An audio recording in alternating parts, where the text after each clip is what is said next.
Stuck in the Mud. By Silas Abramski. Introduction. Get ready for the ultimate off-road world travel adventure with Stuck in the Mud by Silas Abramski. Grab your helmets and rev up your engines as Sydney, Chris, Alex, Elizabeth, and Silas take you on a high-octane journey through the untamed terrains of Michigan, the Canadian Arctic, the European Alps, Thailand, Brazil, Venezuela, and Baja California, all on their trusty dirt bikes. Battling through mud-soaked trails, navigating treacherous landscapes, and facing unexpected wildlife dangers, the team's dirt biking prowess is put to the test. With the roar of engines, the spray of mud, and the camaraderie that only the open trail can foster, Stuck in the Mud is an adrenaline-packed narrative that will leave you yearning for the thrill of the dirt biking lifestyle. I encourage you to join this fearless crew as they navigate the globe, creating memories, and forging unbreakable friendships along the way. Highly recommended for adrenaline-seeking dirt bike enthusiasts and world travelers. Bruce Callow. Santa Ana, Costa Rica. March, 2024. Chapter 1, Alex's Heroic Gas Dash. One Wednesday afternoon in October, Sydney and his friends Chris and Alex were dirt biking in the northern Michigan forests on the way to Sault Ste. Marie, Canada. Sydney was riding a Yamaha YZ250, Chris was riding a Gasgas 125 and Alex was riding a Kawasaki KX 450. Near Munising there was 2 feet of mud on the trail because it had been raining heavily all week. At 4:30 p.m. Sydney and Chris got stuck in the mud but Alex found his way past the mud. It was really hard for Sydney and Chris to get their dirt bikes free from the slippery mud and they were using up a lot of gas trying. Alex said, "I will help you guys find your way out." They heard a grizzly bear growling which was about 40 feet away. Chris started panicking and kept trying even faster to get his bike free. Luckily the bear was happy to focus on the fish it had just caught and was not interested in eating Sydney, Chris or Alex. 15 minutes later they were still stuck in the mud and they ran out of fuel. Alex rode his dirt bike to the mobile gas station as fast as he could, which was a mile and a half away. Alex filled a gas can with 8 gallons and quickly rode back to the trail to help his friends. When he saw Alex arriving, Chris happily screamed, "Hurrah!" They refueled and powered up their bikes. Sydney found a stick and they put the stick under their stuck tires and Sydney and Chris got their bikes out of the mud. On the trail they made another friend named Elizabeth who was also riding to Canada. She was riding a Husqvarna 250. They kept riding for one more week and they had a few more problems along the way. Alex's dirt bike stalled twice and the bike fender of Elizabeth's bike broke off when she was going up a hill. Eventually they made it safely to their destination and celebrated by doing a few donuts on their bikes and then eating chocolate cake with rainbow sprinkles. Chapter 2, Crystal Streams and Turtles Surprises. Chris, Sydney, Alex and Elizabeth stayed the night in the Silas III Hotel. Silas III was famous for creating a type of special Swiss cheese that had breadcrumbs in it. They woke up the next day and had pancakes for breakfast with maple syrup and after breakfast they got ready to continue their dirt biking journey. The group went to the Sault Ste. Marie cross-country trail and their goal was to reach Terrace Bay, 300 miles away. A bee's nest fell off a tree branch onto Alex's head and he got stung 3 times, once on the ear, once on the nose and once on the chin. The bees had built their nest too big and the tree branch had snapped onto Alex's head. Alex lost control of his bike and skidded down the wet and muddy path towards a giant sequoia tree but he slowed down just before he hit it, missing it by only 2 inches. He had skidded to a stop so quickly that everybody grabbed their brakes and slid sideways for about a foot. Alex was allergic to bees and his nose swelled up as big as a baseball and his ear turned red and his chin turned blue. Another group appeared from behind who were riding quads and they introduced themselves. Their names were Daniel, Jake and Jay and they were from New Hampshire. "You guys look like you need help," said Jay, who was 5'9" and was wearing a Fox jersey. "Yeah, he just got stung by bees," exclaimed Chris. "Can I offer you some water?" asked Jay. "Sure, thanks, that would be helpful," replied Sydney. The group kept on riding and crossed a deep stream and the bottom was sandy. The water was crystal clear and they felt the water was refreshingly cold. They started to lose speed and got stuck in the sand and saw a cute little turtle coming towards them who was very curious. An army of 1,000 curious little turtles came and surrounded them. Sydney and his group had never seen anything like that before and they were speechless. The turtles were as tiny as the palm of your hand but none of them got run over. The whole army of turtles went into the tunnels of the creek bank. Chapter 3, Ice Tires and Goodbyes. After the turtles left, the group revved up their quads and dirt bikes and kept going and the people in the back of the group got sprayed with cold, sandy water.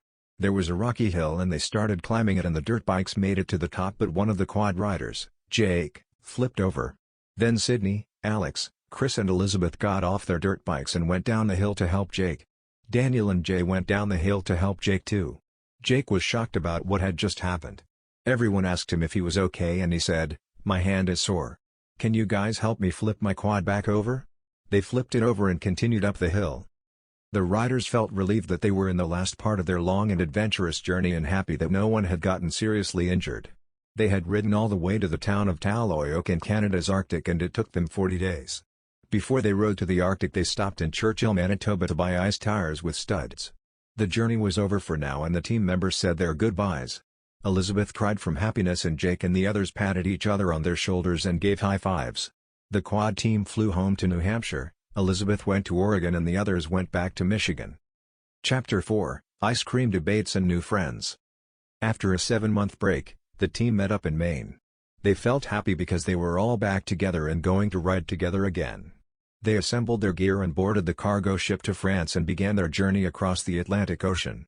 The ship was rocking in the heavy waves and Sydney got seasick and threw up over the deck of the ship. They had popcorn shrimp for dinner. Sydney was starving because he had just thrown up. After dinner they decided to fish and Alex was a really good fisherman. He caught a 5-foot tuna and everyone was so surprised as they did not know he was an expert fisherman. None of the others caught a single fish except for Alex. It took 12 days to cross the ocean but the time passed quickly. On the third day of the voyage there was a huge wave, 40 feet high, and water poured onto the deck. Jake got washed over the deck and they did not know he was an expert swimmer. He swam as fast as he could and got to the ladder of the boat and climbed up. The team was so impressed with his expert swimming. They happily arrived in France and were excited to finally continue their journey around the world. The team got ready and started riding towards Slovenia. They were crossing a thick, wet forest and one of the riders, Alex, rode right into a vine and he flew over the handlebars.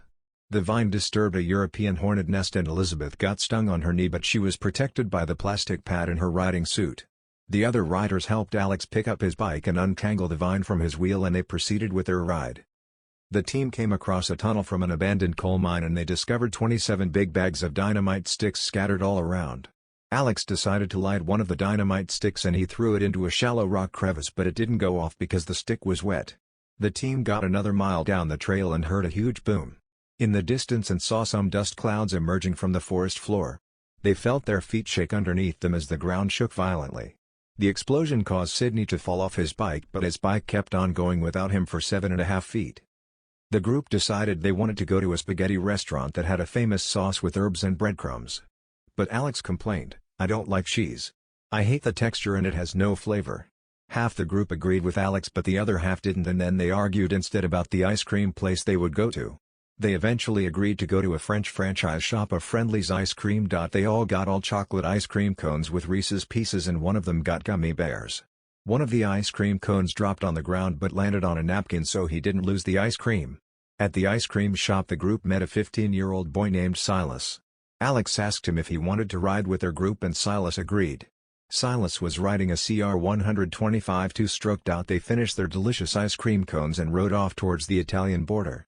The sun was setting in the distance just above the Italian Alps making the group feel welcome. Chapter 5, Adventures in the Italian Alps. On their first day riding the winding Great Dolomite Road they saw a huge herd of alpine ibexes. There were hundreds of them descending into the deep valley and it seemed like it was goat season in the Alps. It had been a very rainy month in the Alps and there was a ton of fresh grass filling the valleys. Some of the ibexes that were near the riders ran away and at that very moment a massive golden eagle came swooping down from the clouds and grabbed a full-grown ibex by the front legs and then flew into the air and dropped the terrified goat. The ibex did not feel anything when it hit the ground because it had only fallen 13 feet. It got up and ran into a cave under 3 15-foot boulders. Everyone in the group was shocked by what they had witnessed. Elizabeth said, "I don't know what to say." Nobody in the group spoke and they silently continued on their journey through the Italian Alps. They were riding on a loose rocky area on the side of the Cima Piccola mountain at an elevation of 4,576 feet. Jake slid off the mountain and a rock got stuck on his tire. His quad slid down 3 feet before it stopped sliding and he turned off his quad. He got off his bike and then they pulled it up with a rope but the rope snapped. But they had a backup rope and they started pulling the quad up the mountain and they checked it for damage. There was a scratch and chip on the quad's rim from the rock. They kept on riding to the top of Cima Piccola. "We are going to Austria to catch our next flight," shouted Jake and Chris at the same time. "Jinx, you owe me a Coke," Chris said happily. "Ah dang it," Jake replied. The group soon stopped at a little family-owned restaurant that had been in their family for 5 generations where they ate immaculate sausages. All the locals go there on Wiener Wednesday and everyone in the town knows about it. Each Wiener costs $10. After they finished their meals they started up their bikes and headed towards the airport in the city of Innsbruck. They got special permission to bring their dirt bikes on board in the cargo area of the plane. They were ready to leave and boarded the plane to Bangkok, Thailand, and the plane took off safely on its way to Bangkok. Chapter 6, Challenges in Thailand. When they landed in Bangkok it was very rainy because there had been a typhoon on the coast which had caused $1 million in damage. A city park had been completely flooded and trees had fallen everywhere and a local bakery received 1.25 inches of water. The Thailand International Rainforest Enduro Mud Race is one of the biggest international bike races and is 24 miles long. You have to complete 5 laps of this muddy and dangerous race through the hills and jungle. Jake and Chris and Sydney felt like they could win the race, but Elizabeth expressed some nervousness about getting stuck in the mud. They were looking forward to seeing monkeys, flamingos, spiders and other tropical animals. The race was cool and their team came in 5th place out of 20 teams, which allowed them to qualify for future international competitions. The next one will be in Brazil. Chapter 7, Race Triumph and Wild Surprises. The crew arrived in Brazil and felt the humid air hit their faces as they stepped off the plane. The night before the race they decided to go fishing in the Amazon River. They caught 20 fish and traded some of them for some exotic fish caught by local fishermen. That evening they watched the Super Bowl on TV in their hotel room and the Chiefs beat the 49ers. Fortunately in the race the next day none of the team crashed or got malaria and their team came in 2nd place. During the race Sydney saw a leopard eating a crocodile, which was frightening for him. They felt happy and excited about coming in 2nd and celebrated by eating some rare fish. They hired a local fisherman cook to prepare the meal. They went to bed early that night because they were tired from the race and had an early flight the next morning to Caracas, Venezuela. Chapter 8, Riding Political Waves in Caracas. Upon arriving in Caracas, Venezuela, the team decided to ride their dirt bikes through the city to see some of the sights before the race the next day. There were some political problems going on, and as they rode through Caracas the police were firing tear gas and water cannons at a few protesters, so the team used their goggles to protect their eyes. When they were riding through the protest the team did wheelies and each of the riders gave the police a thumbs up as they were thankful to the riot police for providing the refreshing sprinkler service because it was a hot day. The police responded by spraying their water cannons directly at the riders, but nobody got knocked off their bikes. It was not true that the Venezuelan protesters started the riots just to get cooled down with cool water. The reason they protested was because they did not have enough food and there had been a prison breakout the night before. The race the next day was far away from the Caracas and they came in 3rd place. During the race a small, hairy tarantula jumped off a branch onto Silas and after the race took him home and named him Pablo. Next stop Baja California. Chapter 9, Last Tour Finale in Baja California. They arrived in Baja California and Elizabeth got a new Polaris RZR 900 Trailers and everyone on the team was jealous. The team felt kind of sad that this was the last stop in the tour, but they didn't want to spend the last part of their trip being sad, so they had a good time doing jumps on the sand dunes. They enjoyed their lunch and walked the track to check out the conditions. During the middle of the race a rare desert snowfall occurred that created rough, wet conditions. Chris was riding behind another competitor and mud flew up into his goggles and he couldn't see, so he had to stop to wipe his goggles off. During their last jump Sydney won by 1 second. It was a very close race. Their team came in 1st in the race and they were very excited and gave each other high fives. With their last competition completed, the team got ready to return home. They had visited Canada, France, Italy, Austria, Thailand, Brazil and Venezuela, and each of the team members had their own favorite memories. They had learned many things during their adventures, including that Italy has the best food in the world and that the Venezuelan riot police have a sense of humor. At the end of their worldwide big dirt biking adventure, the riders felt happy about all they had accomplished, like winning races and exploring different places. They also felt a bit sad because the trip was over, and they remembered the fun times they had together. Winning the last race in Baja California made them feel proud. They realized how much they had learned and the great friendships they made during their exciting journey around the world. As the team wrapped up their big adventure, they were already chatting about future meetups for more riding excitement. They're thinking about exploring new countries like Japan and India, sparking excitement for the new memories to come. The end.